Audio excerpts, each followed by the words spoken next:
2024-এ game changer টাইপের একটা blast নিয়ে বাংলাদেশে চলে আসলো Redmi Note 14 Pro Plus। MediaTek থেকে সরে এসে স্ন্যাপড্রাগনে শিফট, 3 বছরের মেজর আপডেটস, কার্ভ ডিসপ্লে, আবার 24 ঘন্টা নাকি এই ফোনটা পানির নিচে থাকলেও কোনো সমস্যা হবে না। সব মিলিয়ে কেমন হয়েছে Redmi Note 14 Pro Plus জানিয়ে দিব আমি তৌফিক, আর ইউ আর ওয়াচিং।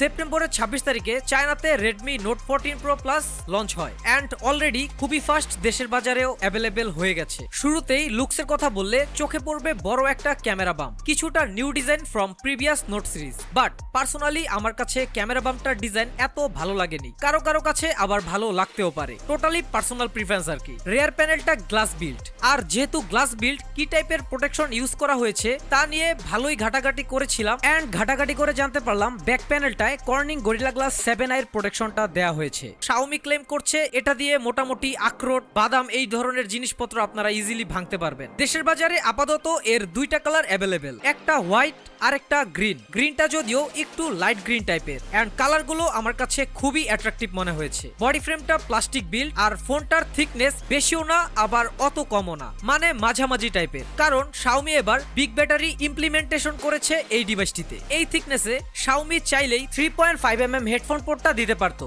যেটা missing. But secondary noise cancellation mic, IR blaster সহ প্রয়োজনীয় সেন্সরগুলো আছে। ডুয়েল স্টেরিও স্পিকারের দেখা পাবেন বডিতে, আর থাকছে টাইপ সি চার্জিং পোর্ট। ডিভাইসটা IP68 এন্ড IP69 কে রেটেড, আর Xiaomi ক্লেম করছে 2 মিটার পানির নিচে 24 ঘন্টা পর্যন্ত ডিভাইসটা সার্ভাইভ করতে পারবে। ডিসপ্লেতে চলে আসলে চোখে পড়বে ডিসপ্লেটা কিছুটা কার্ভ অ্যান্ড আমার কাছে কার্ভ ডিসপ্লে দেখতে খুবই ভালো লাগে, যদিও অতটাও কার্ভ না। এছাড়া 5 হোল ক্যামেরা কাটআউট থাকছে আর নিচে থাকছে ফিঙ্গারপ্রিন্ট সেন্সর। 6.67 ইঞ্চেসের বিগ ডিসপ্লেটা একটা full HD plus AMOLED panel. বেজেলগুলো যথেষ্ট থিন, বাট উপরের চিনটা চাইলে আরেকটু থিন করা যেত। ডিভাইসটির স্ক্রিন টু বডি রেশিও হলো 88.5%। ডিসপ্লেটা ভালোই ব্রাইট অ্যান্ড আউটডোরেও ইউজ করতে সমস্যা হওয়ার কথা না, কারণ 3000 নিটস এর পিক ব্রাইটনেসের সাথে ডিসপ্লেটা HDR10+ সাপোর্টেড। আর এই ডিসপ্লেটায় 120 হার্টজের রিফ্রেশ রেটও পাবেন। ডিসপ্লেটা যেহেতু অ্যামোলেড প্যানেল, অলওয়েজ অন ডিসপ্লের মতো ফিচারটাও আপনারা পেয়ে যাবেন। বাজেট অনুযায়ী ভালো একটা ডিসপ্লে এক্সপিরিয়েন্স করতে পারবেন এইটুক সিউরিটি দিতে পারছি, কারণ ডিসপ্লে রেজুলেশনটা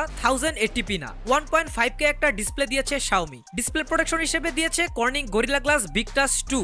এই গ্লাসটা ভালোই ডিউরেবল অ্যান্ড মোটামুটি ফ্ল্যাগশিপ কিছু ডিভাইসেও এই প্রোটেকশনটা আমরা ইউজ করতে দেখতে পাই। আসেন একটু ক্যামেরা নিয়ে কথা বলি। ক্যামেরা মডিউলটায় যদিও 4টা ফুটা, বাট ক্যামেরা আসলে 3টা আর একটা ফ্ল্যাশ লাইট। 50 মেগাপিক্সেলের 2টা ক্যামেরা পাবেন, একটা ওয়াইড অ্যাঙ্গেল আর একটা টেলিফটো, আর 8 মেগাপিক্সেলের একটা আলট্রা ওয়াইড ক্যামেরা থাকছে পুরো ক্যামেরা মডিউলটায়। ডিভাইসটা দিয়ে ভিডিও করতে পারবেন 4K at 30 fps এ, আর 120 fps এ শুট করতে পারবেন বাট 1080p তে। EIS এন্ড YS এর সুবিধাও থাকছে। টিপিক্যাল চাইনিজ ফোনগুলোর মতো 50 মেগাপিক্সেলের সেন্সর থাকলেও 4K at 60 fps না দেওয়াটা আমার কাছে এই ডিভাইসটার একটা বিগেস্ট কনস মনে হয়েছে। ফ্রন্ট ক্যামেরাতে পাবেন 20 মেগাপিক্সেলের একটা ওয়াইড ক্যামেরা। ব্যাটারি ব্যাকআপ ভালো পাওয়াটা স্বাভাবিক, কারণ এই ডিভাইসটায় 6200 mAh এর সিলিকন কার্বন ব্যাটারি ইউজ করা হয়েছে। আর মোটামুটি Redmi Note 14 Pro Plus টার একটা হাই ফিচারও বলতে পারেন, কারণ এত বড় ব্যাটারি লিথিয়াম পলিমার হলে ফোনের ওয়েট ব্যালেন্স এন্ড থিকনেসেও কিছুটা ঝামেলা হতে পারত। ডিভাইসটাকে ফাস্ট চার্জ করার জন্য